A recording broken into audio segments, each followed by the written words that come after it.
కేంద్ర ప్రభుత్వం నూతనంగా ప్రవేశపెట్టిన వీబీజీ రామ్జీ పథకాన్ని క్షేత్రస్థాయిలో సమర్థవంతంగా అమలు చేయాలని అధికారులను జిల్లా కలెక్టర్ హిమాంశు శుక్లా ఆదేశించారు. నెల్లూరులో జిల్లా నీటి నిర్వహణ సంస్థ ఆధ్వర్యంలో వీబీజీ రామ్జీ పథకంపై అధికారులు, సాంకేతిక సిబ్బందికి నిర్వహించిన అవగాహన కార్యక్రమంలో ఆయన ముఖ్య అతిథిగా పాల్గొన్నారు.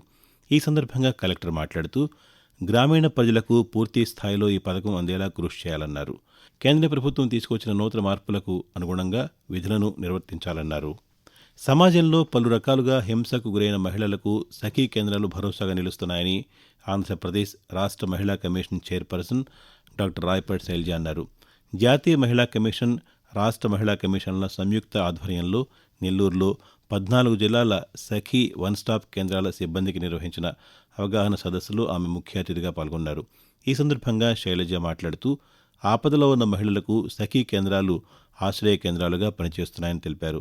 ఒకే చోట వైద్య సేవలు, న్యాయ సహాయం, పోలీసు సహకారం, ఎఫ్ఐఆర్ నమోదు, కౌన్సిలింగ్ వంటి సమగ్ర సేవలను అందిస్తూ బాధిత మహిళలకు భరోసా కల్పిస్తున్నాయని పేర్కొన్నారు.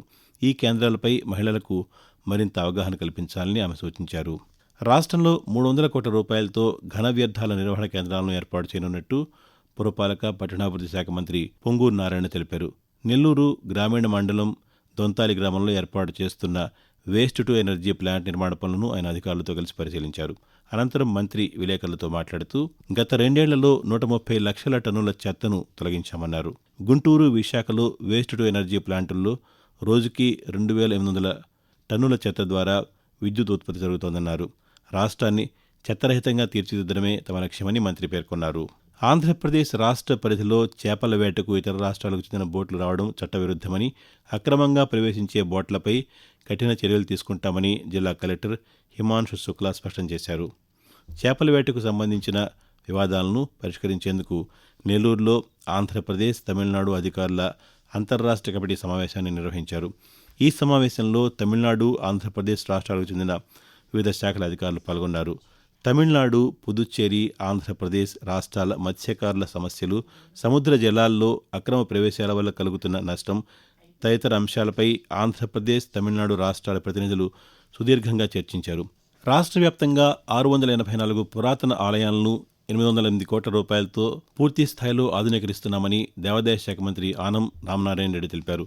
చేజర్ల మండలం పెరుమాళ్లపాడులో శ్రీ నాగేశ్వరాలయం, చిత్తలూరులో చెన్నకేశ్వర స్వామి ఆలయాల పునర్నిర్మాణానికి ఆయన భూమి పూజ చేశారు. అనంతరం మంత్రి మాట్లాడుతూ వందలాది సంవత్సరాల పెన్నా నది ఇసుకలో కూరుకుపోయిన శ్రీ నాగేశ్వరాలయాన్ని స్థానికులు వెలికి తీశారని, ప్రస్తుతం నదికి సమీపంలోనే కొత్త ఆలయాన్ని నిర్మిస్తున్నామన్నారు. అదేవిధంగా రాష్ట్రంలో పురాతన ఆలయాలను గుర్తించి వాటికి పూర్వ వైభవాన్ని తీసుకువస్తామన్నారు.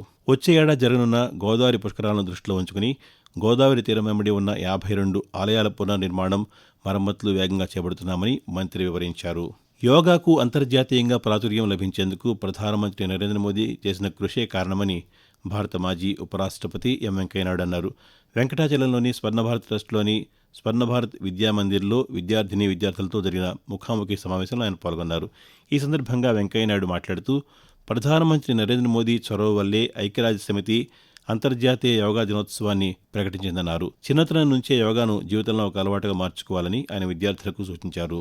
రాష్ట్రంలోని మహిళలను ఔత్సాహిక పారిశ్రామికవేత్తలుగా తయారు చేసేందుకు ప్రభుత్వం కృషి చేస్తోందని పట్టణ పేదరిక నిర్మూలన సంస్థ రాష్ట్ర సీఈఓ వాకాటి కరుణ అన్నారు.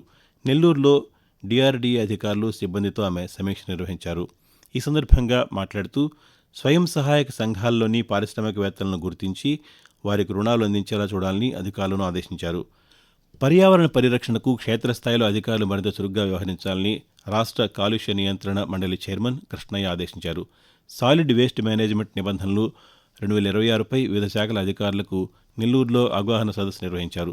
ఇందులో ముఖ్య అతిథిగా పాల్గొన్న కృష్ణయ్య మాట్లాడుతూ సాలిడ్ వేస్ట్ మేనేజ్మెంట్ నిబంధనలను క్షేత్రస్థాయిలో తప్పనిసరిగా అమలు చేయాలన్నారు. అధికారులు సామాజిక బాధ్యతతో వ్యవహరిస్తూ ప్రజలకు విస్తృత స్థాయిలో అవగాహన కల్పించాలని, స్వచ్ఛ గ్రామాలు, స్వచ్ఛ పట్టణాల లక్ష్య సాధనకు కృషి చేయాలని పిలుపునిచ్చారు. ఇప్పటి వరకు నెల్లూరు జిల్లా సమాచార లేఖ విన్నారు.